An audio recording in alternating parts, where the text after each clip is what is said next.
Começamos. Eu acho que toda pesquisa ela é local, ela tem. Se você não tem um contexto, né, um objeto e um local e um tempo, você não consegue fazer uma pesquisa realmente de fôlego. Mas toda pesquisa tem uma questão, né? Eu acho que eu tenho um problema grande com os modelos, com as generalizações. Vocês começaram com uma pergunta mais teórica, depois, de repente, era interessante eu falar um pouquinho de como começou minha trajetória de pesquisa, até identificando aí com um grupo de jovens pesquisadores, querendo renovar, né, uma historiografia que tem um caráter regional ou local. Né? Se você pensar bem, quase todas as minhas pesquisas, acho que o Henrique Dias é a grande exceção, né? O Rebouças agora um pouco, mas quase toda ela é muito centrada no Rio de Janeiro. Uma pesquisa tem um local, mas ela tem que ter também uma questão, né? Então eu realmente tenho um problema com modelos generalizadores que explicam qualquer coisa, porque o pressuposto disso é uma concepção estruturalista de sociedade, ou de qualquer que seja a sociedade. Mas eu acredito muito em questões que são gerais, então eu posso formular uma questão que tem o processo no Rio de Janeiro é específico, mas essa questão é válida se a gente pensa em termos de experiências escravistas, talvez pensando numa dimensão atlântica. Né? Então eu acho que a pergunta é o que faz o trabalho ter repercussão, e a repercussão, acho que positiva. Quer dizer, eu não acho que eu faço...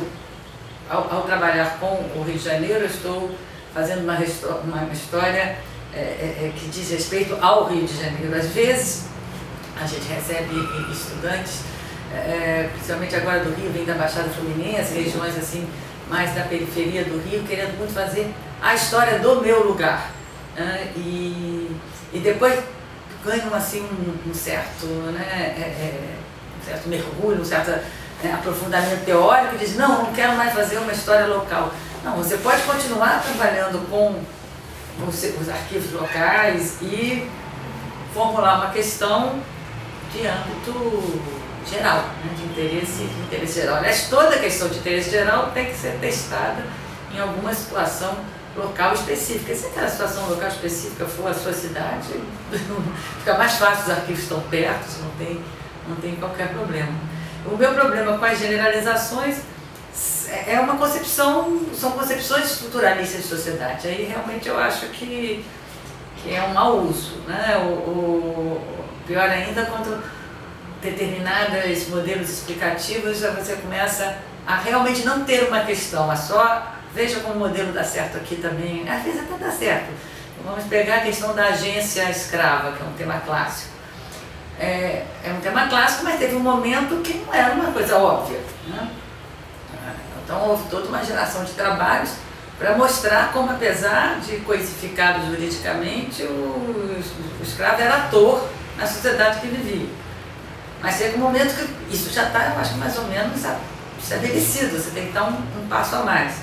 Simplesmente, já sabendo disso, encontrar um outro exemplo que isso acontece, é mais limitado em termos de perspectivas de pesquisa. Você tem que, então, agir como, aonde, com que impacto. A pergunta tem que se sofisticar, tem que partir para um outro ponto.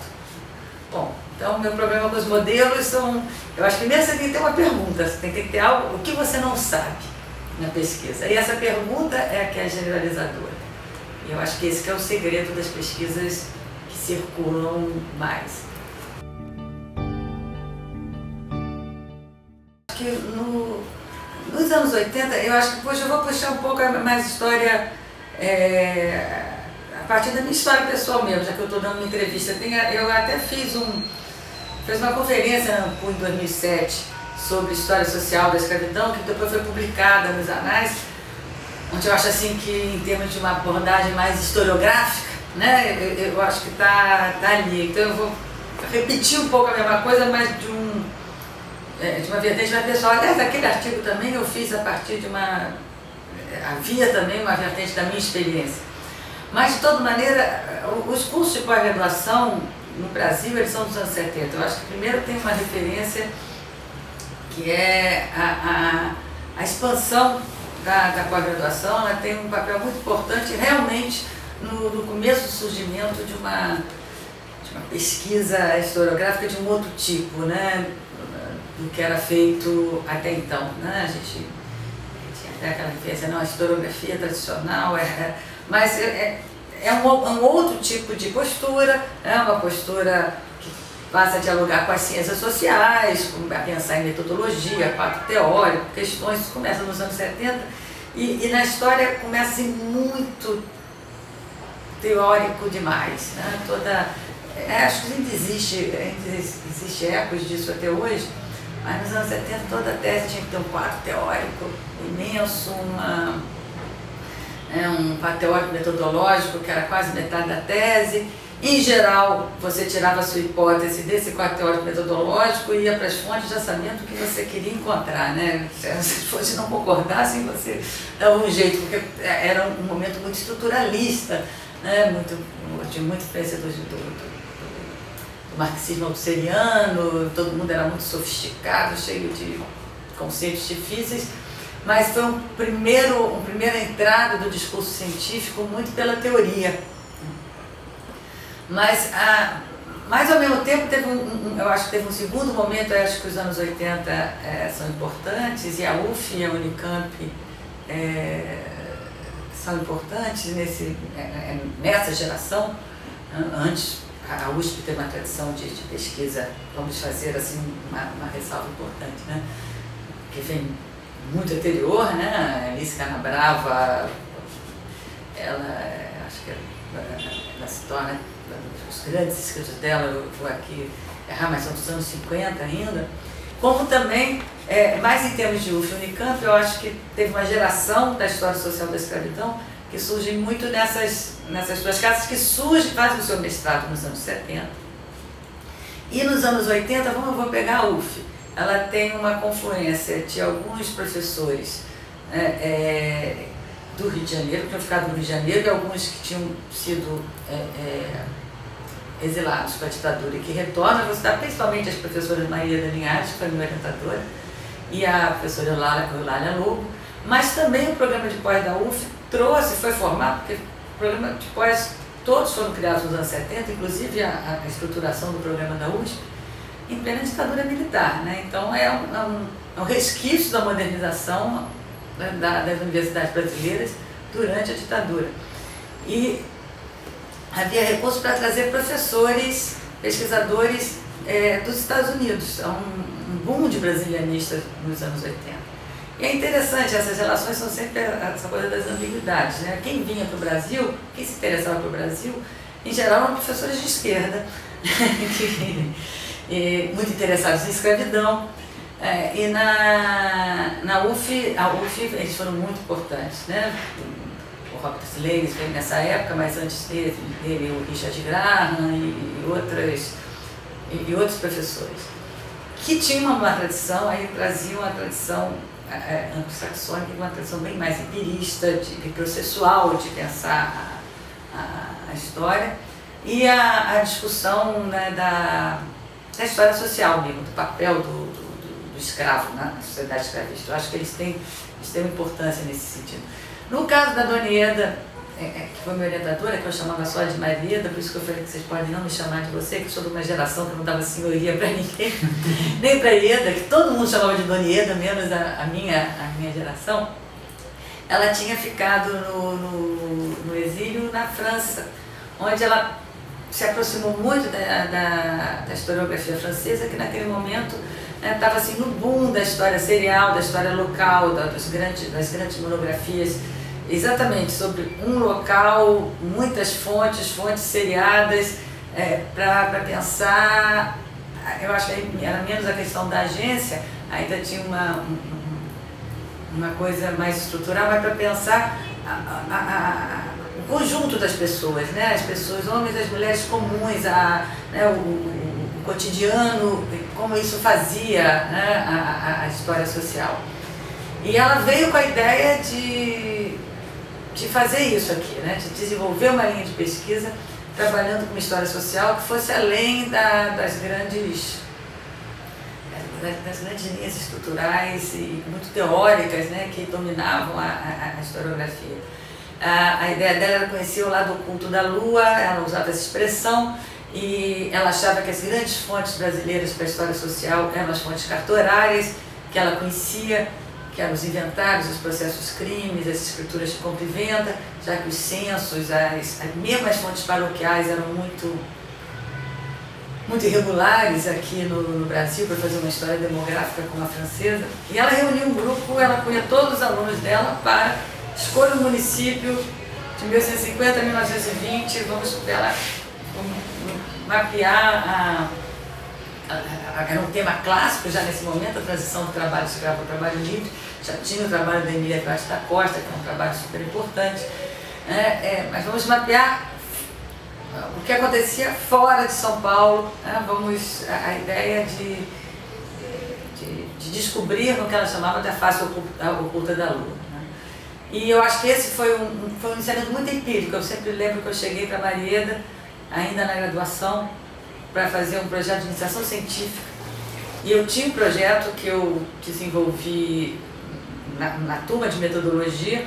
Fomos para uma cidade do interior do estado do Rio, querendo fazer uma história de uma fazenda de café. Chegamos lá, o pai da nossa colega, que devia ser um fazendeiro, que era um camponês, não vimos nenhuma fazenda de café, as fontes também tinham sido queimadas, perdidas, pelo menos as que a gente tinha olhado, a gente pensava em olhar inicialmente, que eram as fontes das paróquias, e acabamos entrevistando uma série de vizinhos que eram um grupo de camponeses negros.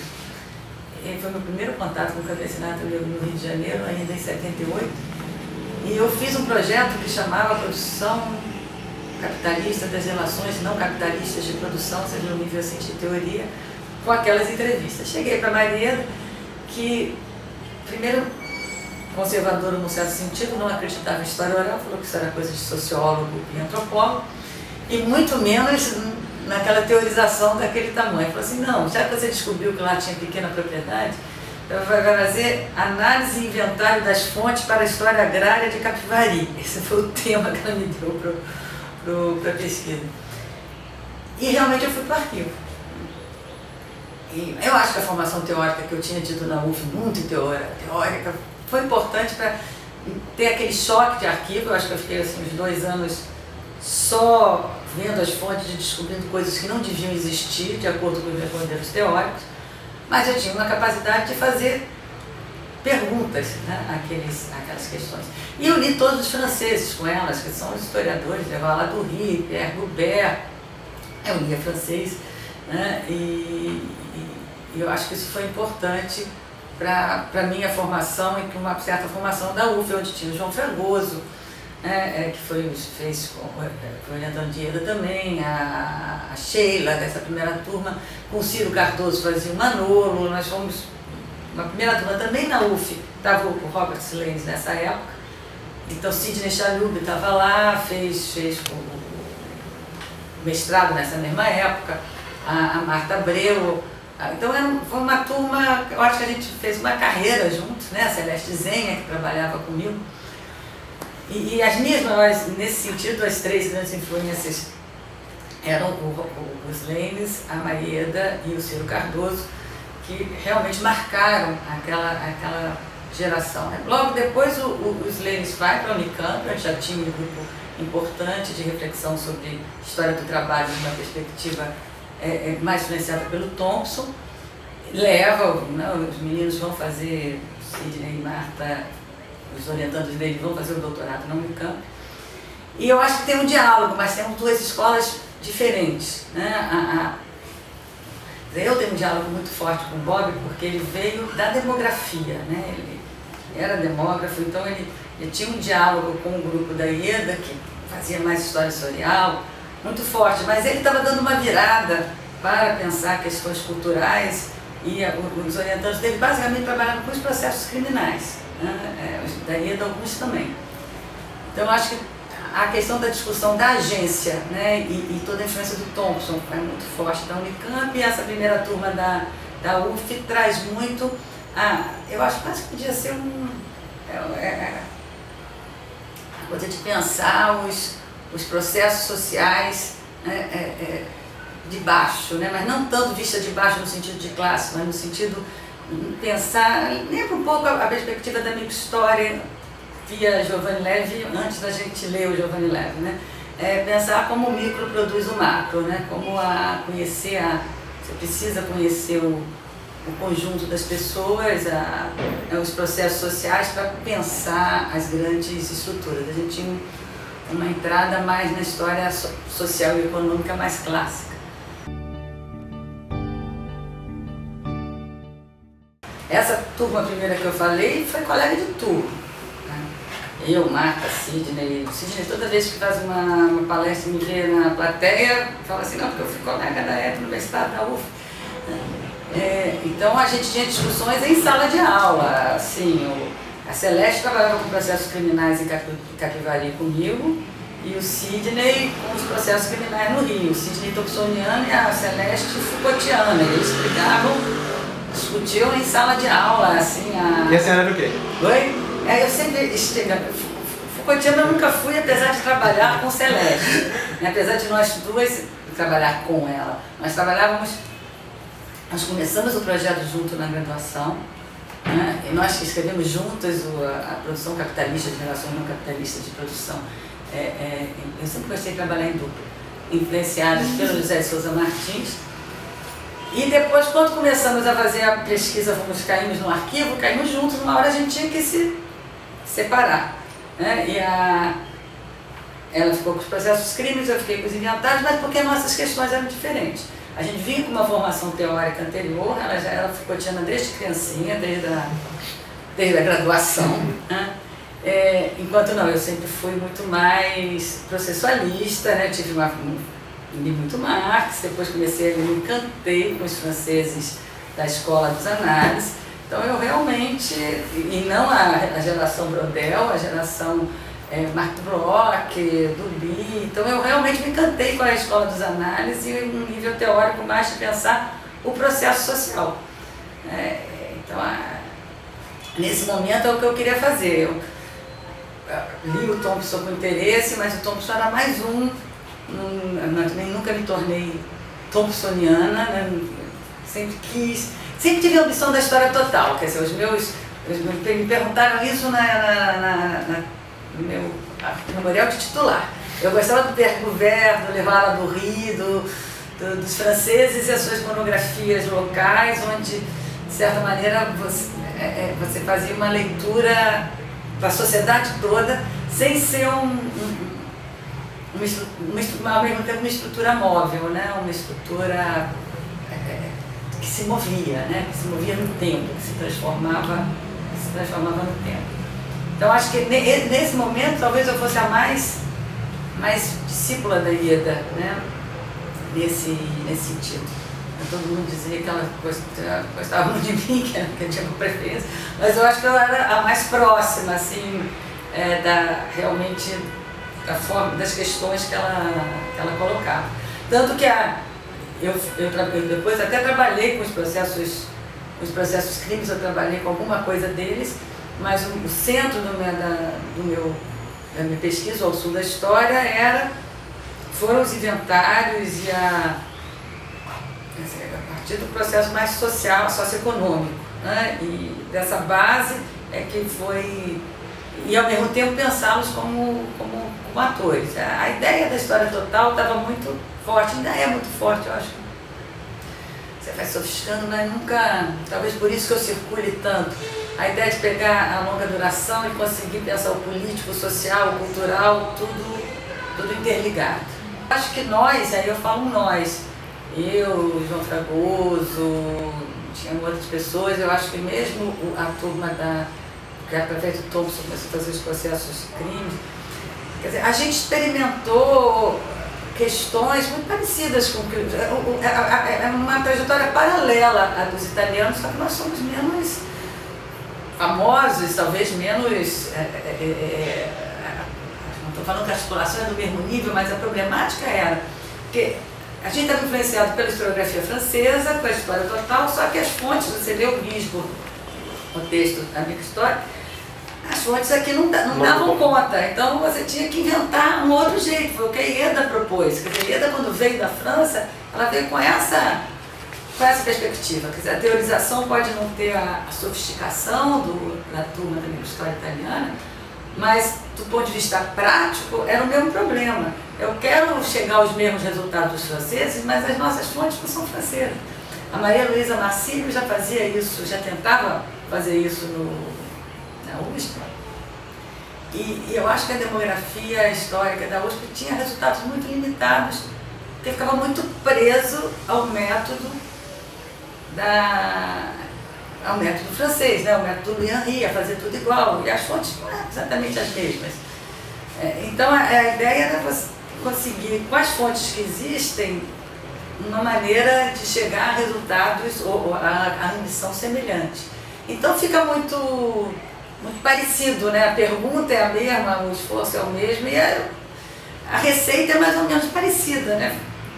Diminuir o foco, os franceses já tinham feito, né? Mas sair da série para o nome é uma questão de driblar a falta da série.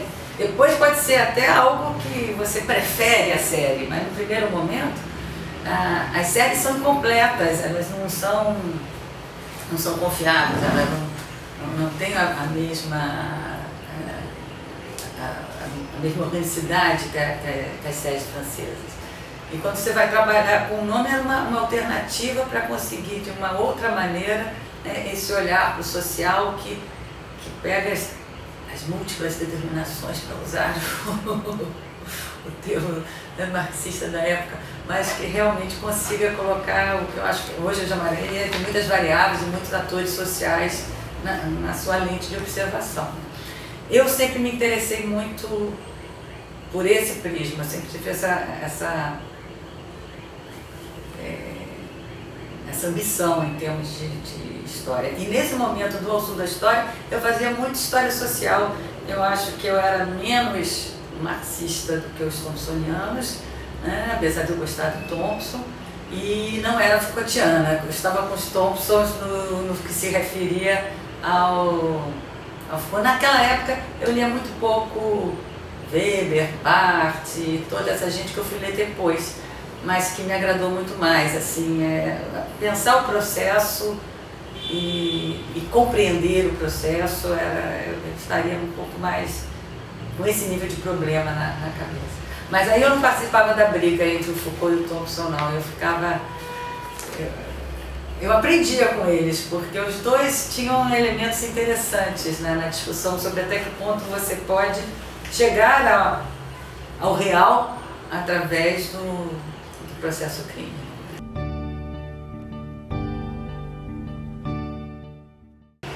Olha, a minha relação com a França é interessante. Eu acho que toda essa minha formação francesa torna... bom, tem um background parecido que facilita o diálogo, né? Mas, ao mesmo tempo, os autores que me influenciaram já tinham morrido quando eu fui à França, né? Já tinha a terceira geração dos análises. Eu conheço, mas eu me relacionei menos com ela. É engraçado, eu tive esse momento francês inicial, mas depois, até por trabalhar muito com escravidão, eu comecei a dialogar muito mais com uma historiografia dos Estados Unidos, em língua inglesa. Quando eu fui à França, já tinha acontecido esse momento. Então, eu na França, inicialmente, eu tinha o meu primeiro interlocutor na França eram os brasilianistas franceses, pessoas na França que estudavam o Brasil. São eles que me convidavam, tanto que eu fui professora convidada lá pelo Centro de Pesquisa no Brasil Contemporâneo, que na época era coordenado pela Frânio Garcia, do Museu Nacional.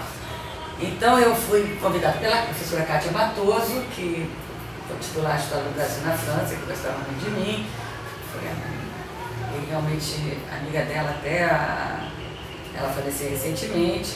Depois o Alen Castro me convidou para escrever um capítulo na História da Vida Privada. Desde então a gente tem uma boa relação. Eu fiz o meu pós-doc na França, eu fiz com ele. O Afrânio foi quem me convidou para dar aula, a Idelete Musaka. Então todos os brasilianistas da França eu eu os conheço, mas eu chego assim, um pouco convidada por eles. Né? E depois, lá, convidada pelos brasilianistas, na França, por que eu parei de tocar um pouco a França e convivi menos com a chamada terceira geração dos análises? Porque não que eu tenha nada contra a história das mentalidades, acho que tem muita coisa interessante, mas porque a França não tem história da escravidão, né? Não tinha, né? É um silêncio, falando de memória, e de repente começou a surgir, e aí já tem alguns anos que eu tenho uma relação muito forte com o grupo que faz história da escravidão e história social na França. E aí, não são brasilianistas, tem uma formação parecida com a minha, interessante, assim, imagina. E são meus interlocutores principais agora. Né? Então eu tenho muitas relações com a Miriam Cotillard, com a turma de Nantes, mas o que eu estou querendo dizer é que eu conheci o Chartier, além do Chartier, o Jacques Revel, que eu gosto muito do trabalho dele, eu já encontrei o Hartog, mas essas pessoas que são muito referenciais aqui, eu encontrei na cantina da École, ou então quando eles vieram ao Brasil. Né? Não foi tanto, eu não fiz nem o pós-doc com eles, nem foi através deles que a minha relação com a França sempre foi em torno do Brasil, convidada enquanto especialista de Brasil, e agora enquanto especialista de escravidão no Atlântico. Aí sim, ó, até está voltando a minha relação com a França a ficar mais forte do que com os Estados Unidos, por causa desse novo campo que eles estão abrindo.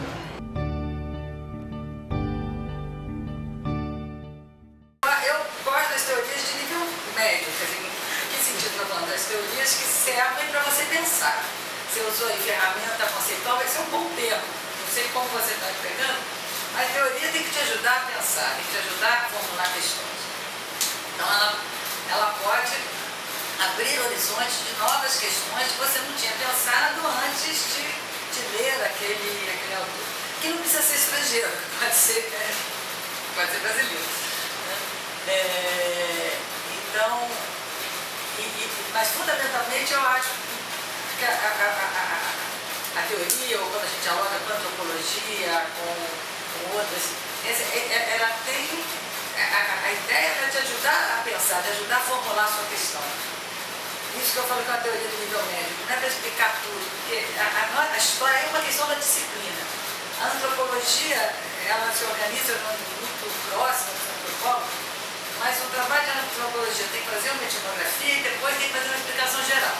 Eles têm que chegar no nível de teoria, é assim que a disciplina deles se organiza. E atualmente é interessante, cada vez mais os antropólogos têm se aproximado, alguns antropólogos têm que se aproximar da história, né, para pensar uma estrutura cultural que se transforma, né, que é construída e se transforma no tempo. Mas até o discurso, e a gente tem trabalhado bastante com antropólogos, mas eles então tem alguns que vão falar em fábulas, drama social, são metáforas para pensar o movimento, para pensar o tempo. Mas o discurso final tem que ir para o nível teórico. Né? Então, o drama social é um modelo teórico interessante para pensar os processos sociais históricos dentro de um determinado repertório cultural e como ele se transforma, que são questões que a microhistória também coloca.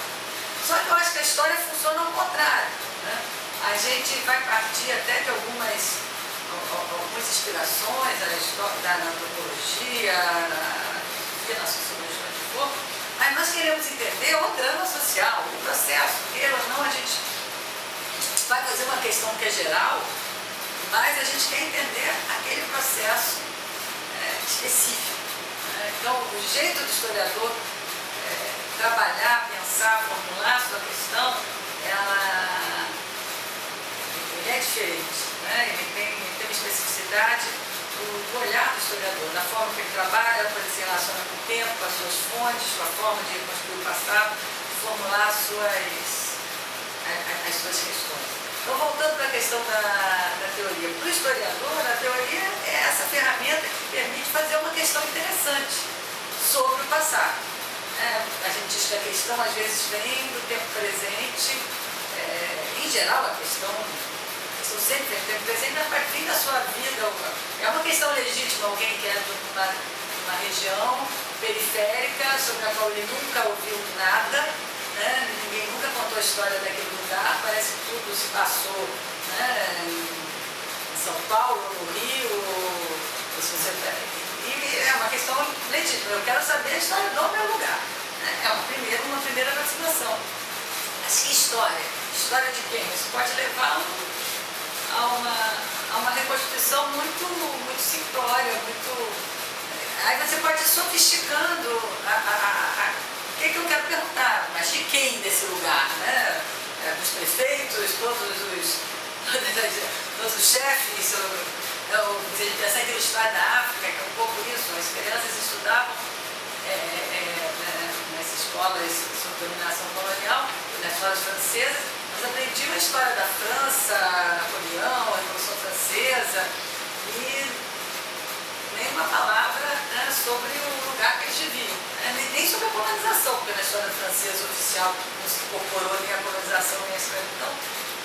Então ele diz, vamos fazer a história da África, mas aí você pega para fazer só uma história de impérios, reis, porque você está buscando determinado tipo de coisa.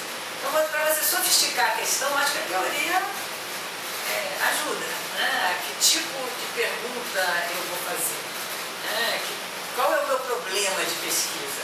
Eu acho que um bom problema de pesquisa vem das suas vivências políticas, cotidianas, mas também das formas teóricas de você pensar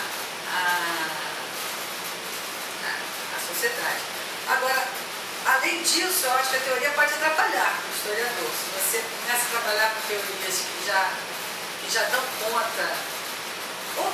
Primeiro, tem aquelas teorias que são as teorias anti-história, né? Que eu vou fazer o meu discurso, vou me irmanar com Sidney Ginsburg, o discurso uma determinada visão de pós-modernismo, a ideia de que todos os discursos se equivalem, que você não pode chegar a reconstituir um processo, algo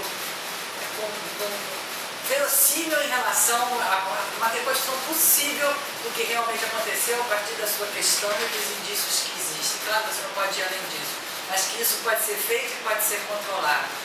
Então, as teorias que transformam tudo em discurso e retiram qualquer comunicação com uma noção teórica de real, elas são, independentes da gente descortar filosoficamente, elas são antihistóricas, né? Elas retiram da história a sua especificidade, né? Que é a capacidade ou a ambição de, a partir de uma questão, reconstruir ou fazer uma releitura possível, né, daquilo do passado. Então, acho que tem teorias que são paralisantes, tem teorias que são cosméticas, que é um uso que muito estudante faz, que muito professor também faz, mas que a gente deve evitar.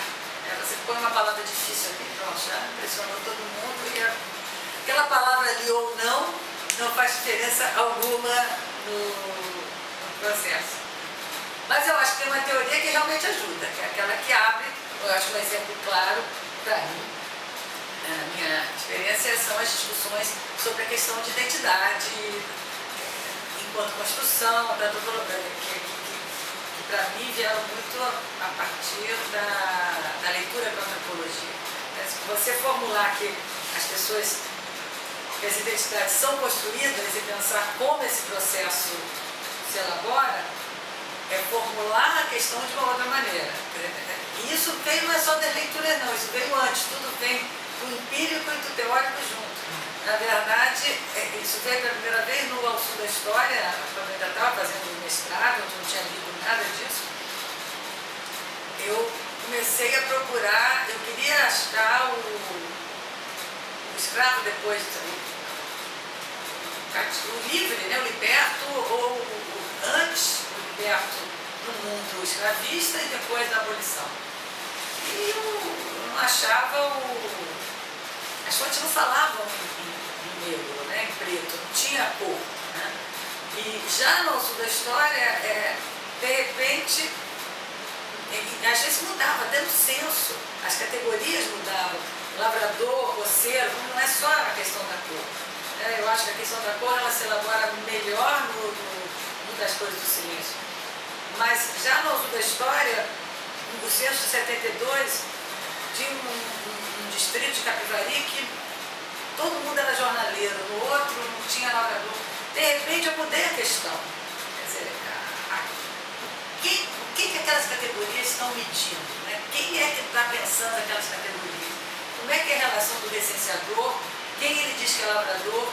Quem ele diz que é jornaleiro? Quando? Então, eu tornei a categoria do censo o meu problema e não ela como uma dimensão da verdade.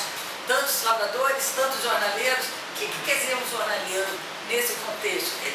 Então, ao formular essa questão, eu formulei uma questão diferente. Aí, quando eu vou ler os antropólogos, a antropologia que discute a questão das identidades como processos de construção, esse problema fica mais claro. Então, eu acho que essa é a teoria que ajuda. Ela te ajuda a formular o problema de outra maneira.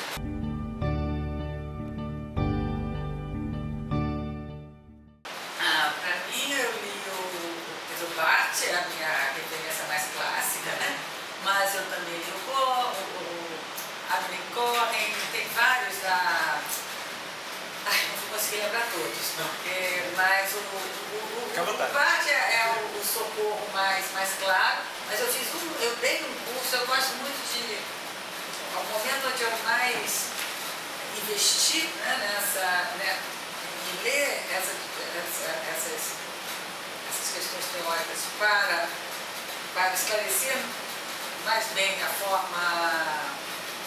Quando eu estava trabalhando a questão das categorias, olha, eu já tinha escrito o da história, já tinha escrito das coisas do silêncio, é uma coisa, uma necessidade de refletir sobre algo que eu já tinha meio que feito.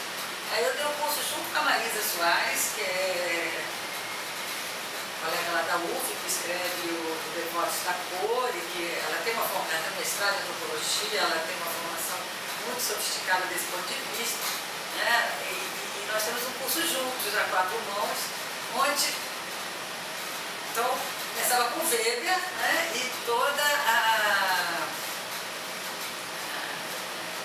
uma bibliografia, né? Discutindo identidade, história, antropologia. Nessa turma eu tive Regina Celestino, que agora terminando o doutorado, Patrícia Sampaio,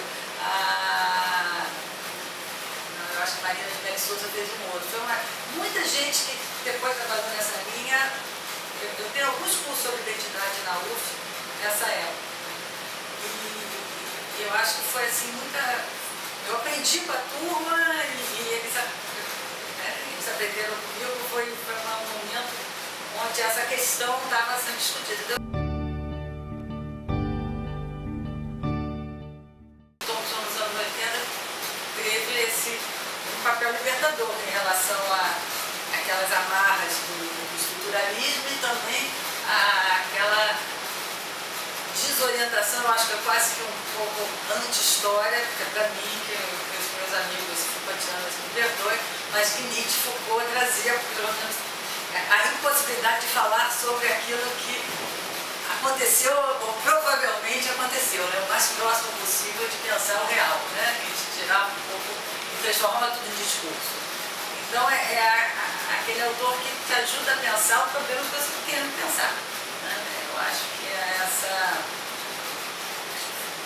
Não vou fazer...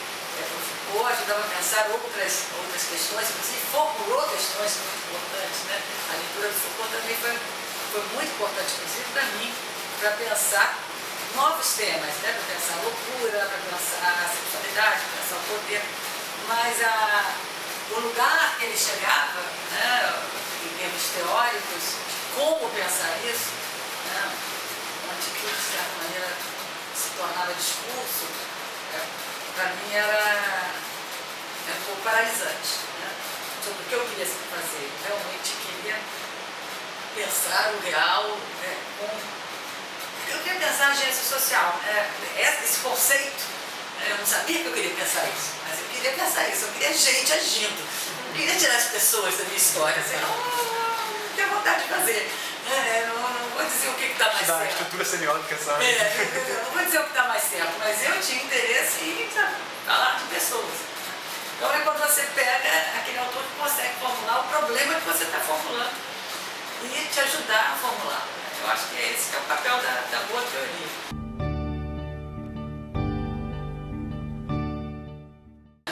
Eu acho que a cultura não se preserva. A Marta Abreu tem uma boa reflexão sobre isso.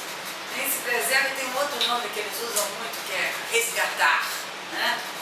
Bom, os nomes pegaram, em termos de políticas públicas, você pode tentar, assim, aos pouquinhos, explicando, mas eu acho que eles já estão até entendendo, mas essas coisas têm uma certa força. Mas a cultura se transforma o tempo todo. Se você preservar, ela morreu. Vai virar folclore, vai virar qualquer coisa. Na verdade, em termos de estratégias, né, de preservação da cultura imaterial, eu gosto muito da reflexão da Elaine Monteiro, que é a educadora, que é a coordenadora do Pontão da Cultura do Jongo do Caxambu lá no Rio, que a filosofia dela é uma educadora, ela está trabalhando na prática, na extensão, articulando uma rede de jongueiros, e para preservar o jongo tem que preservar o jongueiro. A única maneira de o jongo continuar acontecendo é os jongueiros terem condições de sobreviver e fazerem o jongo. E aí o jongo vai ser o que eles fazem, porque o jongo é o que eles fazem. Você não pode dizer assim, não, agora vocês têm que fazer o jongo sempre dessa maneira. Ele vai continuar evoluindo, como se transformando, porque evoluindo parece que ele vai ir para algum lugar, né? Então sempre vai continuar se transformando, como sempre se transformou. E ele não morreu porque os jongueiros, de alguma maneira, tipo social, né? Eu e Marta, quando escrevemos o Jongo, os registros de uma história, é um texto que eu gosto muito, mas eu li uma resenha que tinha uma crítica velada, fazia um elogio das informações, mas que, como se a gente fizesse uma leitura linear, né? Como se o jogo fosse sempre a mesma coisa do século XIX até o século XXI. Claro, absolutamente a gente não diz isso. Eu acho que é uma leitura estruturalista do nosso tempo. Mas os jongueiros se reproduziram socialmente, né? Quer dizer, de alguma maneira, aquelas pessoas que praticavam muito mais a continuidade, né, do nosso texto, é a continuidade que a pesquisa tem mostrado entre a última geração de africanos e seus descendentes no contexto social do Rio de Janeiro. E que essas pessoas, de alguma maneira, sempre estiveram associadas a uma prática que é reconhecida pelo olhar do outro, como o jongo, o batuque, os nomes podem variar.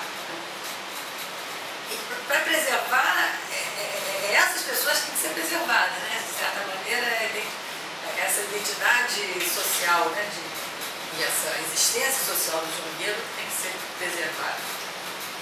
E, bom, eu acho que é a única maneira de você atuar como o samba de roda. Então você tem que atuar com quem faz e fazê-los ter consciência. E essa consciência fazê-los ter. Eles já tinham, mas é claro que isso vem de fora. Quando alguém diz que é patrimônio material, você diz assim, pô, mas é patrimônio material. Então, precisamos preservar, como disse o Manuel Seabra. Então, eles próprios, que eles vão passar a dar um novo tipo de valorização àquela prática que já tinha, como diz o Manuel Seabra, já tinha valor dentro de um contexto familiar, mas vai ter valor em outros contextos que vão reforçar ainda mais que eles continuem praticando. Agora, continuar se transformando como já se transformava antes. E não tem como não transformar. À medida que a UPPC é reconhecido como patrimônio material, é porque ele está ligado de alguma maneira a uma matriz identitária que está querendo se valorizar. Né? E a única maneira de fazer isso é as pessoas que têm essa matriz identitária se orgulharem delas e continuarem trabalhando. Então, ou você preserva os jongueiros ou o jongo, o que não impede que o jongo possa ter uma trajetória, o jongo ou qualquer outra coisa, tipo a capoeira, né? Que é sair do grupo e ir para o mundo. Né? E ainda assim ele vai estar sempre simbolicamente relacionado àquela matriz identitária, mas Aí é que perdeu o controle geral, né? Depois que você começa a fazer, né, se sai desse grupo, um grupo que de alguma maneira reivindica, né, ser o herdeiro, né, daqueles que trouxeram a prática realmente sai totalmente do controle, né? E você não vai dizer, não, é aquela velha discussão eterna na escola de samba, não, isso não é mais autêntico, a tradição está perdendo. Gente, quando chamar de escola de samba, será escola de samba, e quando chamar de capoeira, será capoeira, mesmo que quem faça a capoeira seja... não dá para preservar neste sentido, não dá para garantir a tradição, né? Essa é uma missão fadada ao fracasso. Porque teve essa experiência em 78 que foi muito marcante para mim, para a Celeste, né? Tanto que nós continuamos com aquilo. Teve uma surpresa empírica. Nós realmente acreditávamos que qualquer lugar do Rio de Janeiro que a gente fosse, a gente ia achar uma tremenda plantation de café, com 100 escravos, então aquele monte de camponeses e alguns negros, né, que tinham sido proprietários de terra, eram ainda pequenos proprietários de terra, nos deixou totalmente surpresas. Na época eu tinha lido, que é um autor que foi muito importante para mim, que é o José de Souza Martins, sociólogo, né, da USP, de História Agrária. E a minha pesquisa da IEDA era História Agrária, mas o Souza Martins, eu fui a IEDA por causa do etnia, todo o Souza Martins gostava, a questão realmente me chamava a atenção. E esse encontro com essas pessoas, as entrevistas não foram gravadas, a gente anotou tudo, fez um caderno de campo, né? Então fiquei muito encantada. Mas aí eu falei assim, tem nada a ver, né? Em todos os sentidos. Eu fui cair lá, fiquei anos no meu mestrado, naquele tempo a gente fazia um mestrado longo, 4 anos, era quase um tempo de doutorado. O tempo do doutorado as pessoas faziam muito mais tarde, né? O Ilmar de Matos estava fazendo doutorado, era assim uma coisa de fechar a carreira, e as pessoas ficavam no mestrado 4 anos, tinha um outro tempo. E não ficavam 4 anos sem fazer nada não, ficavam 4 anos porque fazer uma pesquisa que precisava realmente de 4 anos. Fiquei lá 4 anos mergulhada naquele livro, meus inventários, né, no tempo que não tinha computador, né, eu escrevi minha dissertação de mestrado à mão, né, porque eu não era boa de datilografia. E depois eu tinha literalmente o recorte e cola, pagava alguém para datilografar, aí depois eu lia, cortava aqui, aí escrevia mais um pedacinho. Literalmente você recortar e colar, foi assim que eu escrevi. Mas o que eu estava falando sobre isso, porque como é que é o caminho de volta? Eu usei outra vontade da IEDA, mas a história é um texto muito autoral, né? A IEDA me deu a questão, né? E eu pude ir atrás. E no capítulo final eu voltei para as entrevistas, as anotações, né? Eu juntei o censo de 20 com as entrevistas que eu tinha feito e fiz o capítulo final, que eu gosto muito. Mas fiquei só nisso, não voltei lá, não falei com ninguém, nunca revi essas pessoas. Aí fui para o doutorado, eu acabei o uso da história com a questão que eu até citei hoje na aula. De um lado, eu tinha tangenciado a questão do destino dos libertos, né? Foi engraçado que eu escrevi o texto todo sem pensar na cor das pessoas livres. O Ciro Cardoso, quando leu, falou assim, você faz um trabalho tão... e nem os escravos, você faz um trabalho tão bom com os pequenos lavradores, pobres, né? Mas você não problematizou nem os escravos, a vida dos escravos, nem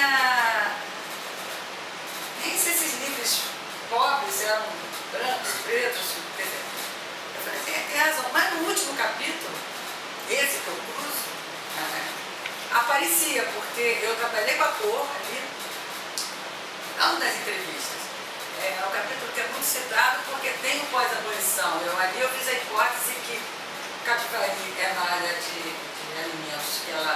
parou de crescer, a fronteira agrícola, né?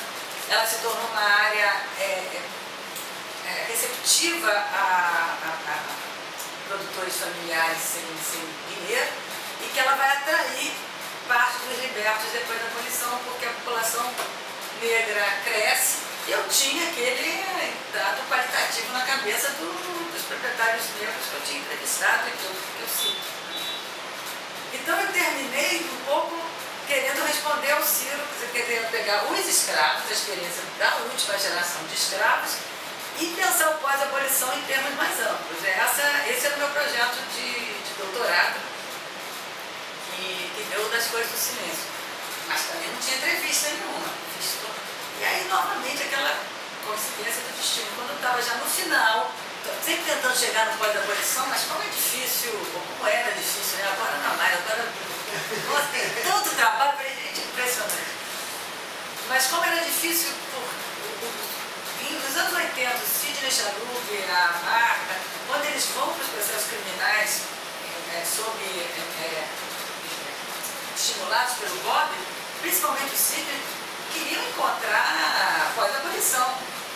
Não encontraram, você pode ler, trabalhar no botequim, não tem negro, não tem cor, não tem...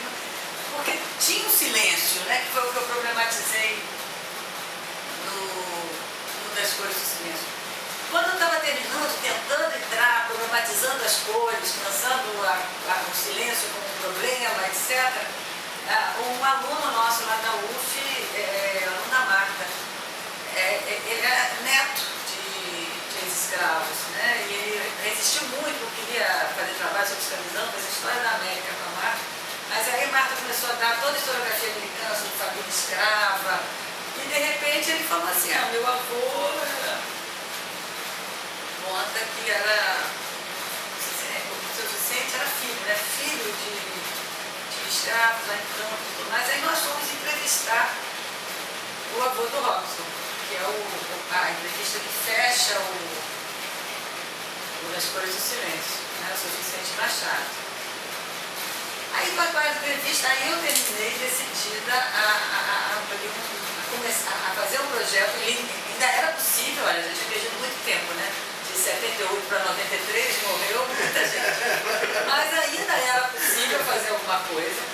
Em 88 a USP tinha feito o projeto, né, a família negra em São Paulo, eu tomei contato. Eu propus o meu primeiro curso de História Oral na UF para aprender. O melhor jeito de aprender é ensinar. Para a graduação ninguém sabe nada. Porque na pós pode chegar alguém que sabe mais que você, mas na graduação ninguém sabe nada por definição, então você estuda e dá o curso.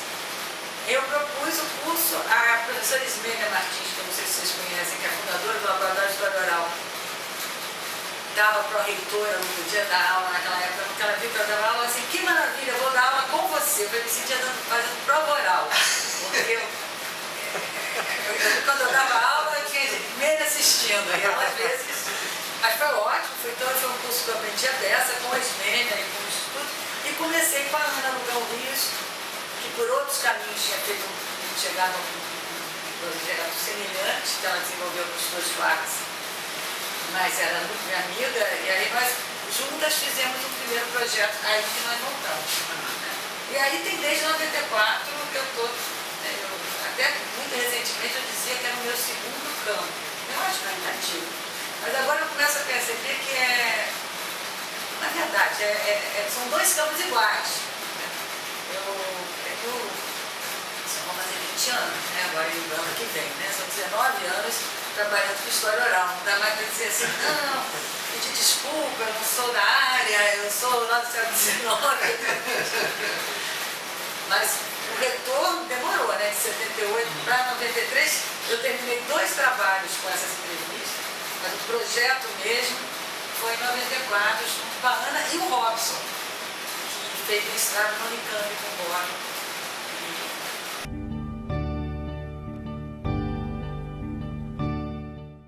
Essa é uma característica minha. Eu gosto de trabalhar em equipe, né? Eu até brinquei, eu acho que eu sempre gostei, porque é o meu trabalho com a experiência com a Celeste. Vocês sabem que a Celeste, do Citando aqui toda vez, a Celeste Zenha, ela faleceu há uns anos, professora do FRJ, né?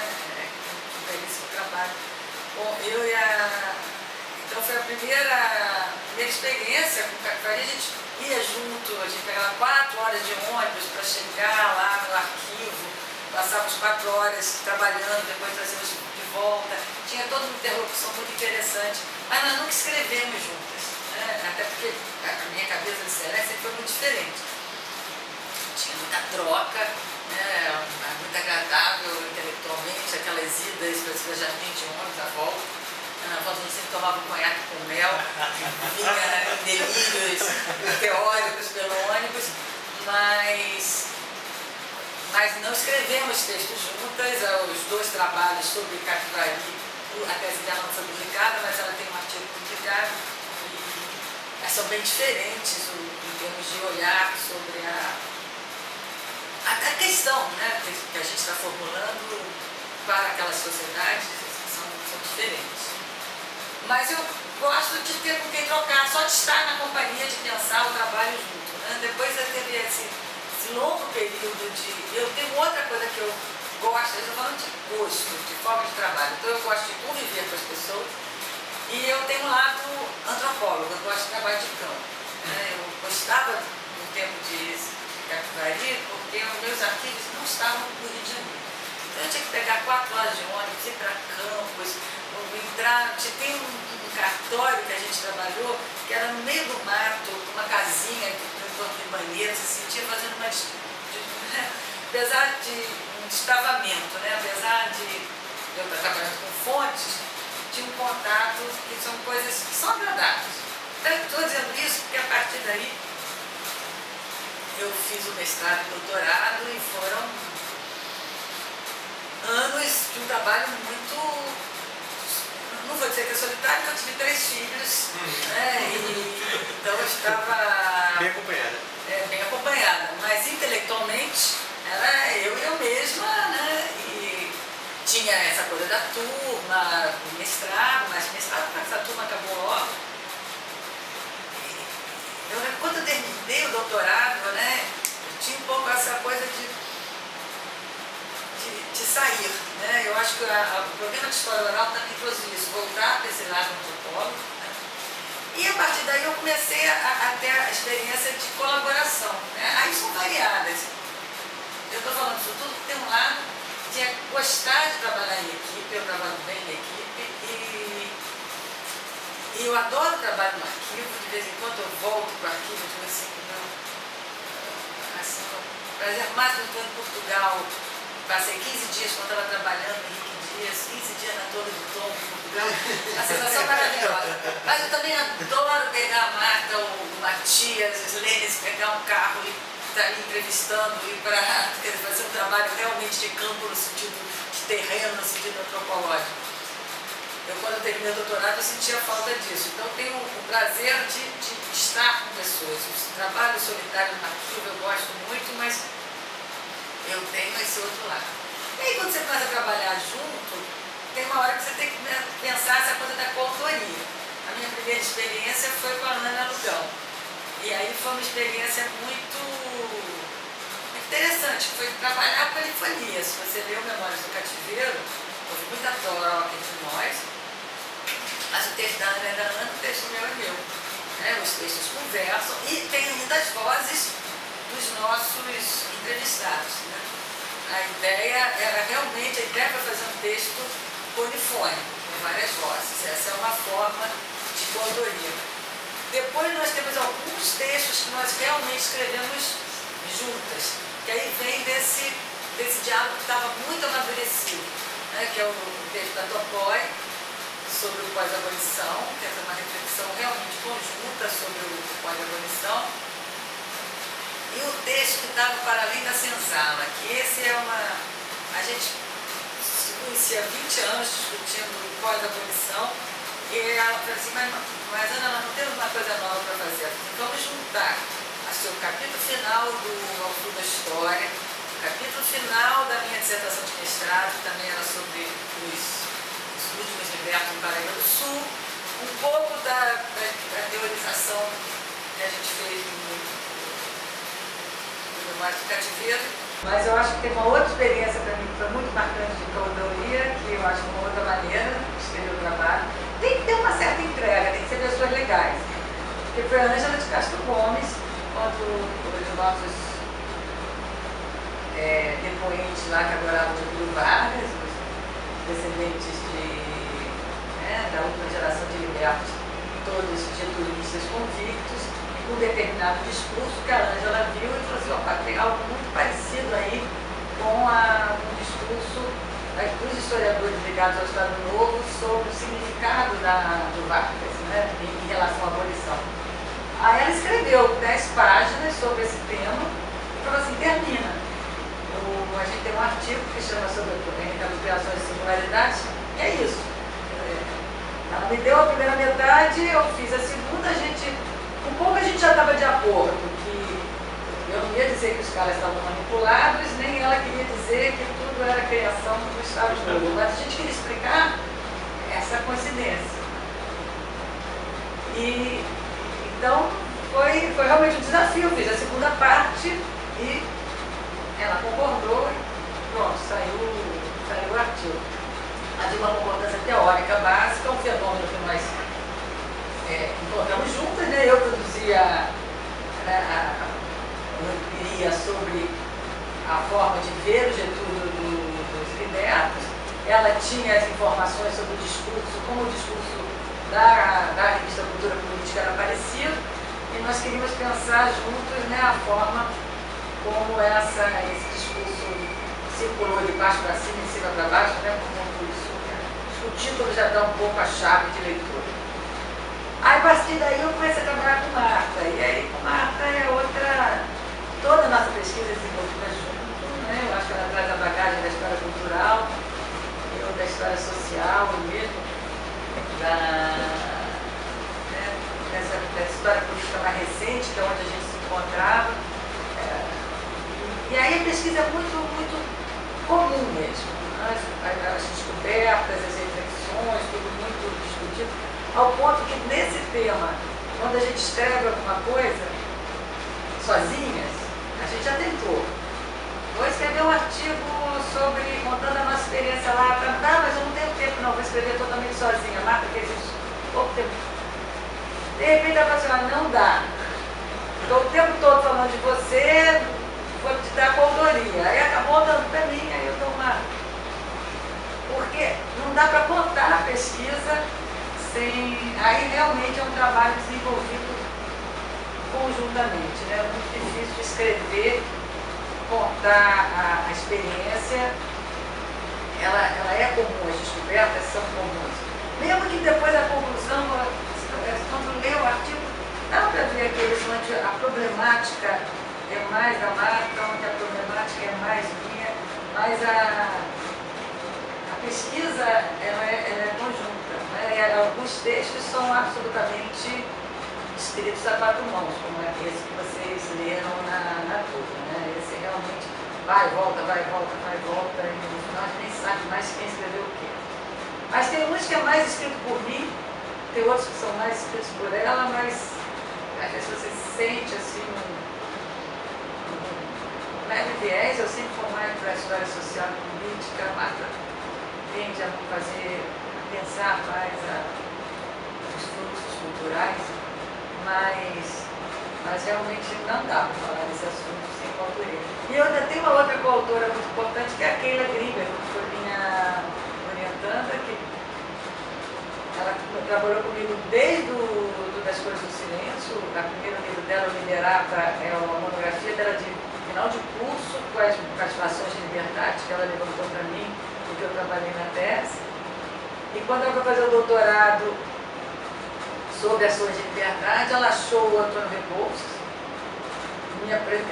achou documentos do Antônio Rebouças, me apresentou a figura. Eu falei assim, eu desenvolvi um trabalho com ele, escrevi o pequeno trabalho, mas daqui a pouco eu não fui muito além daquele trabalho.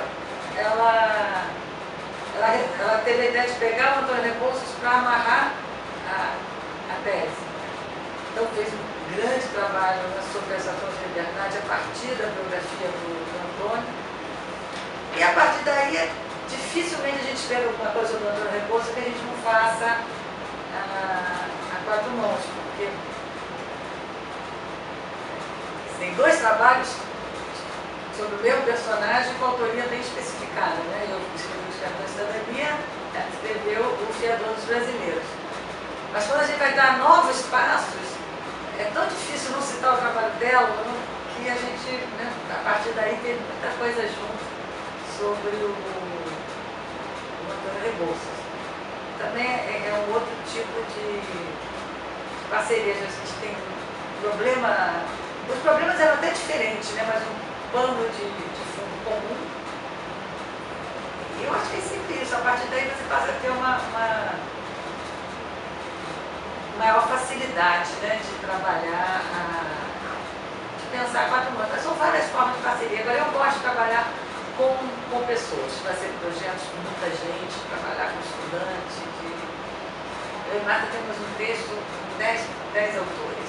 Mas esse, obviamente, que a gente não escreve quase nada. A gente colocou os alunos todos para trabalhar, fazer uma pesquisa, cada um escreveu um pedaço, é um livro de divulgação, né, sobre a história do João. Aí nós organizamos, lemos tudo, revimos, então realmente construímos a estrutura da obra e a revisão. Mas assinam então o trabalho, eu, ela e mais 10.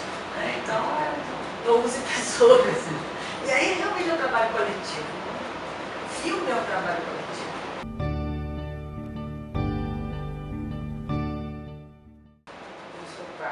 Primeiro, então, o filme é uma coisa coletiva e eu gosto muito disso. Ele ensina muito. E o coletivo tem essa capacidade de te multiplicar. Eu tenho esse caso do livro de divulgação dos 10 alunos, mas uma coisa que eu e Marta descobrimos é que você reunindo muita gente, você consegue dar conta de muito mais coisas que você jamais daria conta sozinho. Né? Então, eu acho que isso é uma coisa que fascina. E o filme tem bem essa dimensão, ele precisa de muita gente. Agora, como é que eu cheguei no filme? Porque eu acho que seria, com certeza, muito arriscado. Eu cheguei um pouco... A história oral leva você para o filme, vocês estão me filmando. Né? Vocês vão, agora, ter esse filme na mão, vocês vão ter que editar, fazer alguma coisa com eles. Então, de alguma maneira, todo mundo que trabalha com história oral está tendo que encarar essa tarefa, essa questão.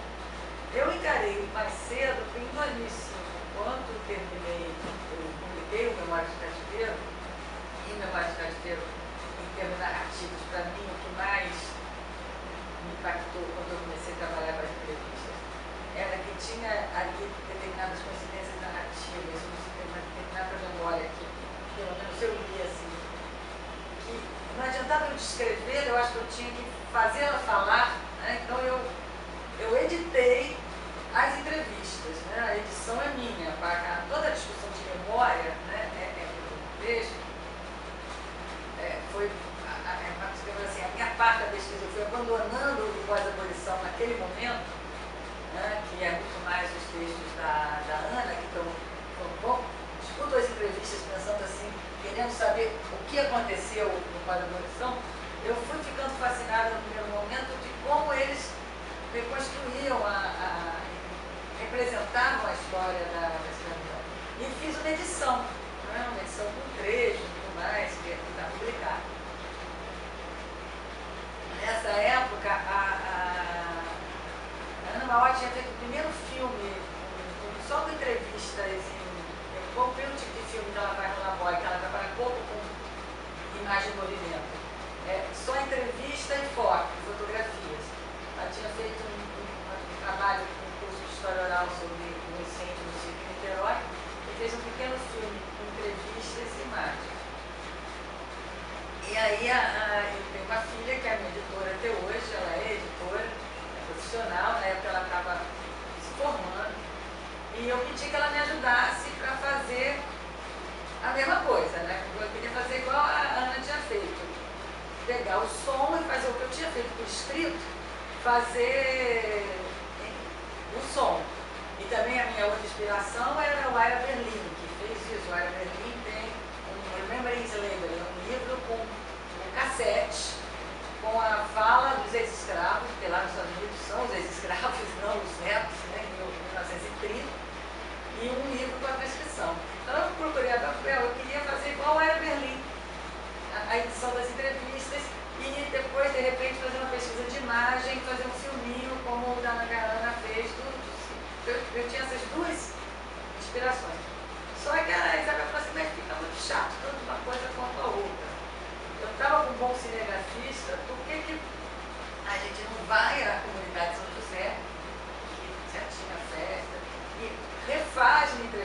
faz umas filmagens e costura o filme com uma filmagem.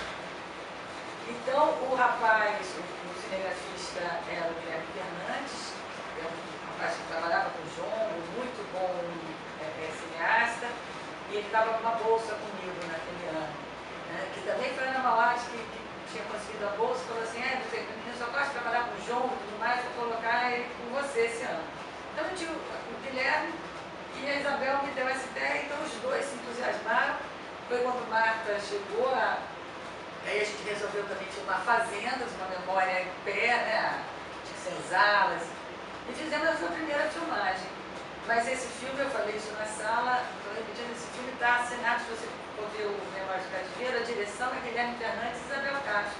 Eu e Marta entramos como direção acadêmica, né? Porque a ideia de fazer o filme foi deles, e depois a gente, claro, eles tinham a estrutura do livro para construir, e a estrutura da narrativa das fitas cassete. Eu queria as fitas cassetes, eles estavam fazendo ali um jeito das fitas cassetes ficarem mais agradáveis para uma pessoa. Então essa foi a primeira experiência e foi assim, muito legal desse trabalho em equipe. Porque eles, tudo muito artesanal, mas eles, todo mundo era aluno de graduação ainda. O Guilherme, eu acho que já tinha se formado, mas era muito jovem. E aí eles passavam, viravam a noite editando, traziam um pedacinho, eu, Marta, víamos com os nossos bolsistas de iniciação científica, que tinham feito a pesquisa de imagem do século XIX, que era a ideia original, né, inspirada na Noira Berno e na experiência da Ana.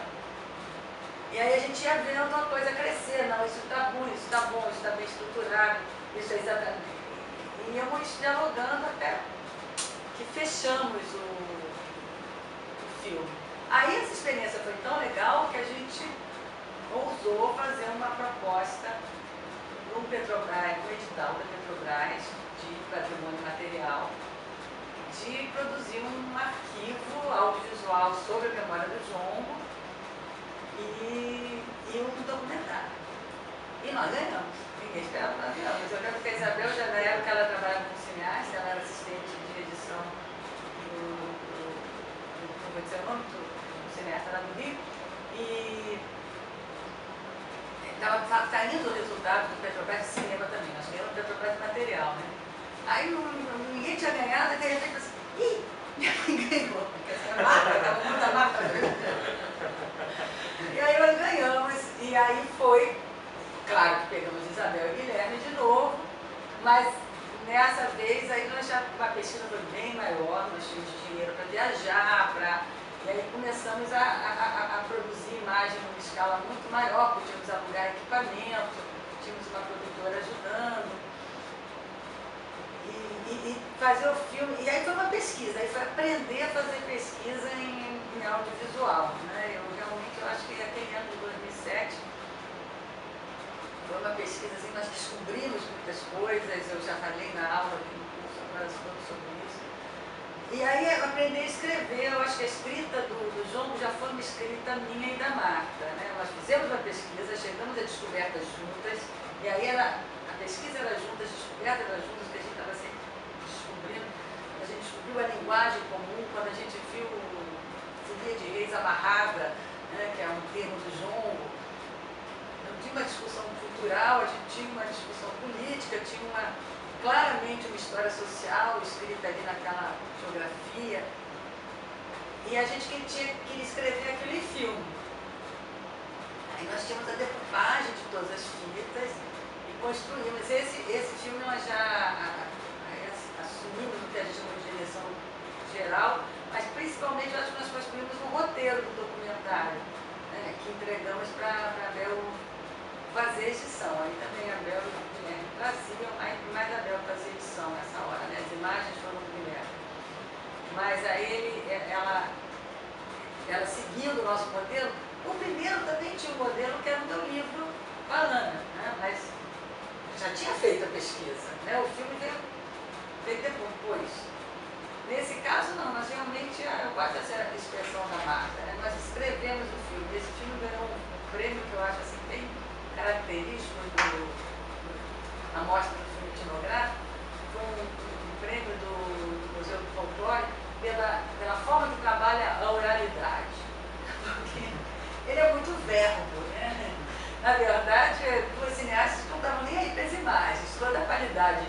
da imagem, porque a câmera super sensível do Guilherme, que é um cara que entende de jongo, conhecia todos os jongueiros, era amigo de todos eles. Ele filma por uma câmera aqui na Oceano, não está nem aí, porque é o Guilherme que está fazendo. E alguma câmera não é dele, e aqui não é dele é muito ruim, porque é feito por nós mesmos, pelos meninos de iniciação científica. Não é um filme preocupado com a imagem, né? É preocupado com a situação de pesquisa. Aliás, hoje em dia eu e a Marta temos um conceito. O que é o filme de pesquisa?